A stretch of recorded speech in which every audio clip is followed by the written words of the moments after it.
It may seem incredibly strange, but triangles are key to a really powerful composition.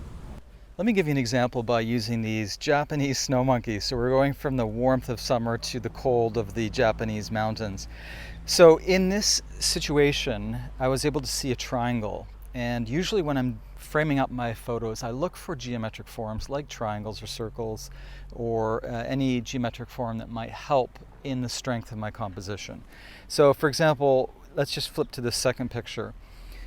In my mind, the monkeys were traversing this mountain in a sort of rectangular way, and a rectangle has images of strength, of power, of authority, and specifically direction. So let's go to the next one.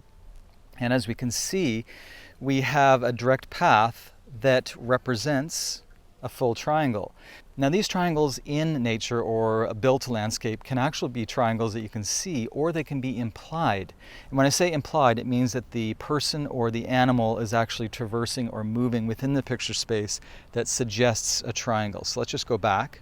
And as you can see, you can probably imagine now the animals going through the picture space in this very direct and strong manner. And that's the value of adding geometric forms to your compositions, is that you can actually place sort of an emotive or emotional aspect to your pictures simply by framing up within an actual geometric form or an implied geometric form. Okay, check back tomorrow for another posting, and I hope you have an awesome day photographing.